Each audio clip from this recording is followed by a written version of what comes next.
Before COVID-19, our community's situation was quite different. We had freedom of movement. We could move around the building. We could visit one another. We could assemble together for prayer. We could assemble together for community meetings and for social interaction. Once COVID-19 came and restrictions started being introduced, it became quite difficult, especially when we went into lockdown and we were confined to our rooms. Finally, we went into phase 2, where we were allowed to roam the building. We were allowed freedom of movement within the building, but we still had to maintain social distancing. So trying to bring the community together in a single place, because there are 25 of us, is quite challenging.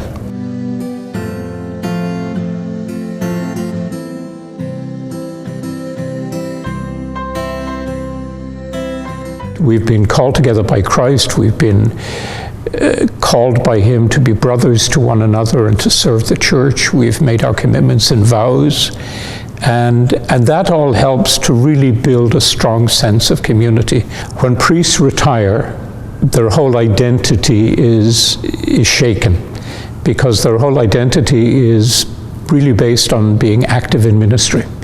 And when they have to give up ministry and be somewhat restricted, that's very, very difficult.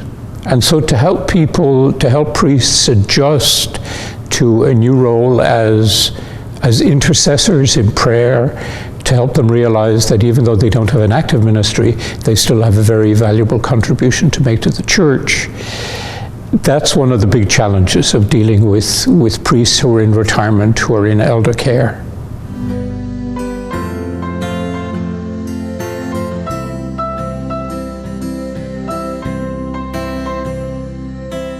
The priests who retire, for the most part, don't bring in a salary. Okay? Some of them bring in pensions. Many of us don't, because those of us who are in parish work didn't have access to a pension plan. And so we rely very heavily on the congregation itself to finance us, to support us. And of course, as we age, our needs become more complex.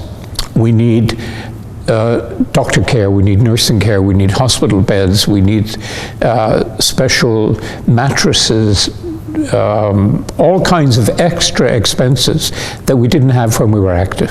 The fund is very important because our income levels have gone down, our expenditure levels have gone up, and it's not extravagance. It's just basically taking care of the elderly in a way that's fitting, that's dignified, and that really meets their legitimate needs.